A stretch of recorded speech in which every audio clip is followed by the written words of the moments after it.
इन दिनों ताया मनीर और हम एक ही मकान में रहते थे। इनकी तीन बेटियां थीं, बुशरा, नजमा और आरफा। मैं और आरफा हम जमात थे, जबकि सलीम भाई 8वीं जमात में थे। हम तीनों इकट्ठे स्कूल जाया करते थे। ये खुशहाली का दौर था और हमारा घराना खुशियों का मरकज था। मेरे दो ताया थे। वालिद साहब ताया मुनीर से बहुत मोहब्बत करते थे। हमारी थोड़ी सी जमीन थी जो ताया अब्बू के साथ मुश्तरका थी। मेरे दोनों बड़े भाई इस जमीन पर काश्तकारी करते, जिससे खासी पैदावार होती और इसकी आमदनी हमारी खुशहाली का सबब थी। ताया मुनीर को जाने क्या सूझी कि उन्होंने अपने हिस्से की जमीन फरोख्त करने का फैसला किया। जब वालिद साहब को इल्म हुआ तो वो परेशान हो गए। वालिद साहब ने ताया से कहा, अगर आप जमीन बेचना चाहते हैं तो किसी और की बजाय हमें फरोख्त कर दें। वो राजी हो गए और अब्बू ने इन्हें रकम दे दी। ताहम रजिस्ट्री वगैरह का तकाजा ना किया। ये सोच कर के सक्का भाई है, ऐसी क्या बेतबारी होगी, रजिस्ट्री बाद में हो जाएगी। जो रकम अब्बू से ताया ने ली, इससे उन्होंने पोल्ट्री फार्म खोला। लेकिन ताया मनीर को इस काम में खासा नुकसान हुआ। इसी दौरान मेरे बड़े भाई नदीम की शादी होने लगी, तो अब्बू ने सोचा कि चलो जमीन फरोख्त करके कोई और काम करेंगे और शादी के अखराजात भी पूरे हो जाएंगे। गांव के एक जिम्मेदार ने हमसे जमीन खरीदने का वादा किया, तो अब्बू ने तमाम कागजात मुकम्मल करके ताया मुनीर से कहा कि इन पर दस्तखत कर दें। उन्होंने इनकार कर दिया, जिससे हम सब हैरान रह गए। गलती अब्बू की थी कि उन्होंने जब रकम दी तो ताया से कोई रसीद नहीं ली थी, क्योंकि इन्हें भाई पर कामल भरोसा था। लेकिन अब वो अपने हाथ कटवा बैठे थे। वालिद साहब ने काफी मिन्नत समाजत की, लेकिन ताया पर कोई असर ना हुआ। उन्होंने साफ कह दिया, कौन सी रकम और कैसी रजिस्ट्री, इस सौदे को अब तुम भूल जाओ। वालिद साहब बहुत मलाल महसूस करने लगे और बेबसी की तस्वीर बन गए। बाप की ये बेबसी बेटे से देखी ना गई, तो नदीम भाई ताया से लड़ पड़े। बात तल्ख कलामी से हाथापाई तक जा पहुंची। जो मकान के साथ साथ हमारे दिलों के दरमियान भी दीवारें खड़ी हो गईं। वालिद साहब ने कहीं से रकम का बंदोबस्त किया और नदीम भाई की शादी हो गई, जिसमें ताया मनीर शरीक ना हुए। आरफा और मैं 10वीं जमात में थे और सलीम 9वीं में। हम अब भी इकट्ठे स्कूल जाते और वहां ये जाहिर ना करते कि हमारे भड़ों में लड़ाई है। स्कूल में हम बड़ी मोहब्बत और अपनायत से पेश आते, ताकि हमारे हम जमातों को घरेलू झगड़े का इल्म ना हो सके। सलीम भाई आरफा का बहुत लिहाज और एहतराम करते थे और इस एहतराम के पीछे मोहब्बत का जज्बा पोशीदा था। आरफा 10वीं जमात में फेल हो गई। इस तरह वो और सलीम भाई हम जमात हो गए। आम तौर पर लोग फेल होने पर अफसुर्दा होते हैं, लेकिन आरफा खुश थी, क्योंकि अब दोनों का साथ हो गया था। वो क्लास में साथ बैठते और बातें करते, लेकिन घर पर बात ना कर पाते, क्योंकि सिहन के बीचों बीच दीवार उठ चुकी थी। जब गर्मियों की छुट्टियां होने वाली थीं, मैंने आरफा से कहा, जब मगरिब की अजान हो तो फौरन छत पर आ जाना। वो कहने लगी, जब तुम छत पर आओ तो सलीम से भी कहना कि वो भी आए। हम दोनों बहन भाई रोज शाम को छत पर चले जाते और आरफा से बातें करते। एक रोज अम्मी को शक हो गया। वो छुपके से हमारे पीछे आई और हमें बातें करता हुआ देख लिया। उन्होंने पूछा, रोज छत पर क्या करने जाते हो? अम्मी जान को साफ बताना पड़ा कि आरफा और सलीम एक दूसरे को पसंद करते हैं और इनकी शादी आपस में होनी चाहिए। अम्मी ने अब्बू से बात करने का कहा। मैंने काफी मिन्नत समाजत की। तब कहीं जाकर उन्होंने एक रोज अब्बू को इस बात की खबर दी। वो सुनते ही आग बगोला हो गए। बात ताया तक पहुंच गई, जिन्होंने फौरन आरफा को स्कूल से उठा लिया और इसे मारा पीटा, जिससे आरफा को बहुत दुख हुआ। आरफा डट गई कि वो शादी से पहले अपनी तालीम मुकम्मल करेगी और अगर किसी ने जबरदस्ती की शादी की कोशिश की तो वो जहर खा लेगी। ताया ने जब खतरा महसूस किया तो उन्होंने आरफा की शादी अपनी अहलिया यानी ताई के भतीजे से तय कर दी और तारीख भी मुकर्रर कर दी। एक रोज ताई बाजार गई हुई थी और ताया अबू भी घर पर नहीं थे। घर में आरफा अकेली थी। सलीम को मौका मिल गया। इसने घर जाकर आरफा से शादी के मसले पर बात की और फिर दोनों ने फैसला कर लिया कि घर से भागकर शादी करने के सिवा कोई चारा नहीं। उन्होंने भागने का वक्त तय किया। अभी वो थोड़ी ही दूर गए थे कि सामने से ताया मुनीर आ गए। उन्होंने दोनों को पकड़ लिया और गली में सख्त बुरा भला कहा। शोर सुनकर कुछ पड़ोसी भी जमा हो गए।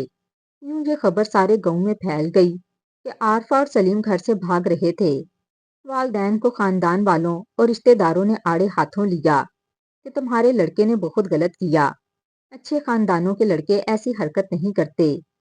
अबू इसी बदनामी के खौफ से गांव वाला मकान फरोख्त करके फैसलाबाद मुंतकिल हो गए और हम लोग यहाँ रहने लगे। हमारा दिल यहाँ नहीं लग रहा था। खास तौर पर आरफा बहुत याद आती थी। सलीम भाई एक रोज कहने लगे, मैं मर्द होकर यहाँ छुपा बैठा हूँ और आरफा बेचारी लड़की होकर वहाँ गांव वालों की तानाजनी और बदनामी का मुकाबला कर रही है। ये ख्याल आते ही सलीम घर वालों को बताए बगैर गांव रवाना हो गए। वहां पहुंचकर पता चला कि दुनिया ही बदल चुकी है। एक कजन ने सलीम को बताया कि तुम्हारे जाने के बाद आरफा पर सख्त पाबंदियां लगा दी गई हैं। वो घर से बाहर नहीं निकल सकती और इसे तशद्दुद का निशाना भी बनाया गया।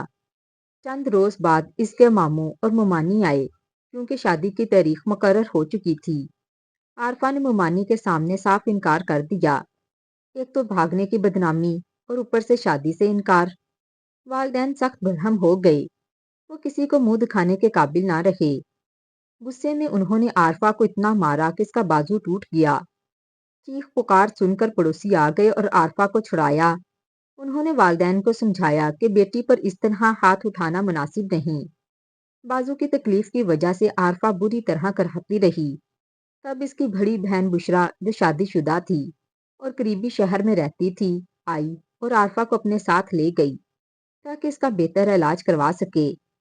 इसके देवर डॉक्टर आरिफ ने बड़ी दिल जमई से इलाज किया और जब उन्हें आरफा के हालात का इल्म हुआ तो उन्होंने दिली हमदर्दी महसूस की। डॉक्टर आरिफ ने अपनी भाभी से कहा, अगर आरफा मुझसे शादी पर राजी हो जाए तो मैं इसे जिंदगी की तमाम खुशियां दूंगा ताकि वो अपने पिछले गम भूल जाए। ये एक उम्मीद अफजा बात थी क्योंकि आरफा पर बदनामी का दाग लग चुका था और गांव में इसकी शादी का इम्कान तो तकरीबन खत्म हो चुका था। ये पेशकश बुरी नहीं थी, लेकिन सारा मामला आरफा की रजामंदी पर मुनस्सर था। बड़ी बहन ने दबे लफ्जों में आरफा को समझाने की कोशिश की तो वो गुस्से में आ गई। आरफा ने सोचा कि क्या आरिफ साहब इसीलिए इतनी देखभाल कर रहे थे कि इनके दिल में कोई लालच थी, लेकिन हकीकत ऐसी ना थी। कभी कभार इंसान को दूसरों के दुख देखकर खालिस हमदर्दी हो जाती है। बुशरा ने इसे समझाया, तुमने खुद को ऐसे हालात में पहुंचा दिया है कि दीवारें भी तुम्हें देखकर अफसुर्दा हो जाती हैं। तुम्हारे चेहरे पर ऐसी अफसुर्दगी है कि अगर तुम बाहर निकलो तो चमन के फूल भी रोने लगें।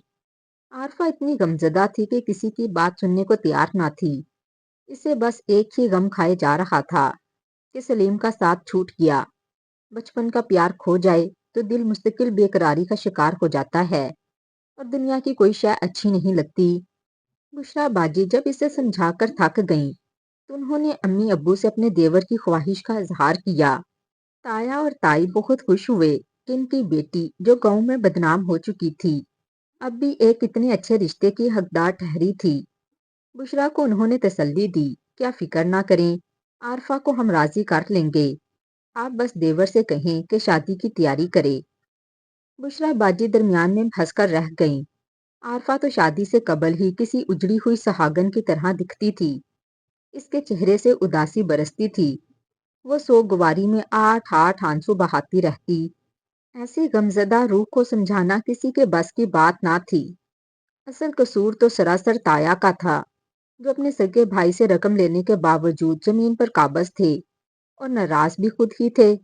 अब्बू ने तो रकम देकर भी सब्र कर लिया और खामोशी से मकान छोड़कर चले आए थे, लेकिन ताया थे कि लालच से निकल ही नहीं रहे थे।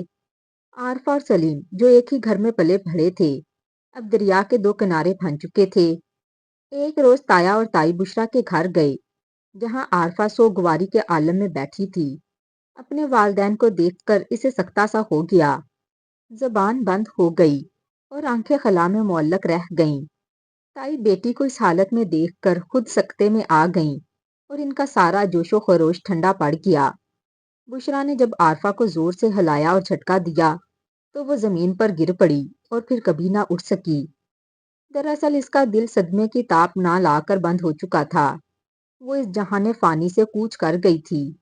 ڈاکٹر عارف نے جب بتایا کہ عارفہ اب اس دنیا میں نہیں رہی تو اس بات پر یقین کرنا سب کے لیے مشکل تھا۔ بعد میں تایا کے ملازم کے ذریعے ایک رکا ملا جس میں لکھا تھا، اگر میں مر جاؤں تو سلیم سے کہنا کہ وہ کسی اچھی لڑکی سے شادی کر لے۔ یہ سب باتیں بعد میں اختر سے معلوم ہوئیں کیونکہ تایا کے ملازم اکثر عارفہ کے خطوط سلیم بھائی تک پہنچایا کرتے تھے۔ عارفہ کی وفات کا صدمہ سب کے لیے گہرا تھا۔ سلیم کئی دن تک اپنے کمرے میں نڈھال پڑا رہا۔ ایک روز کمرے میں امی آئیں اور کہا، سلیم بیٹا تیار ہو جاؤ، آج شائستہ کے گھر والے آ رہے ہیں۔ شائستہ میری خالہ کی بیٹی تھی۔ سلیم اس شادی کے لیے قطعاً راضی نہ تھا، مگر جب انہیں عارفہ کی آخری نصیحت یاد آئی تو وہ بوجھل دل کے ساتھ راضی ہو گئے اور شائستہ سے شادی کر لی۔ شائستہ نے اپنے بہترین اخلاق اور حسن سلوک سے سلیم کا دل جیت لیا۔ اللہ تعالیٰ نے انہیں 2 بیٹوں سے نوازا اور سلیم ان بچوں کے پیار میں کھو کر اپنی زندگی کے تمام پرانے غم بھول گیا۔ وقت پر لگا کر گزرتا رہا اور پھر ایک روز اچانک تایا منیر ہمارے گھر آئے۔ ان کے چہرے پر پشیمانی تھی۔ انہوں نے ابو سے اپنے کیے کی معافی مانگی اور کہا، میں تمہاری رقم واپس کرنے آیا ہوں۔ تم چاہو تو اس پر منافع لے لو یا زمین کا کچھ زائد حصہ رکھ لو، کیونکہ میں نے تمہارے ساتھ بہت زیادتی کی تھی اور مجھے اس کی سزا بھی مل گئی۔ عارفہ کی وفات کے المیہ نے تایا کے پتھر دل کو موم کر دیا۔ والد صاحب نے بھڑے پن کا مظاہرہ کرتے ہوئے انہیں معاف کر دیا اور یوں برسوں کی تلخیاں ختم ہو گئیں۔ آخر کار سلیم اور شائستہ کی زندگی سکون اور خوشیوں کے ساتھ گزرنے لگی۔ تو ناظرین، یہ کہانی ہمیں یہ سبق دیتی ہے کہ بہن بھائیوں اور خونی رشتے کی محبت کو کبھی روپے پیسے کی خاطر داؤ پر نہیں لگانا چاہیے۔ یہ رشتے اللہ تعالیٰ کا عطا کردہ انعام ہیں۔ انہیں ہر حال میں سنبھال کر رکھنا چاہیے کیونکہ جائیدادیں واپس آ سکتی ہیں مگر بچھڑ جانے والے انسان کبھی لوٹ کر نہیں آتے۔ تو کیسی لگی آج کی آپ کو ہماری کہانی؟ کہانی پسند آئی ہو تو ویڈیو کو لائک اور چینل کو سبسکرائب کر دیں۔ شکریہ۔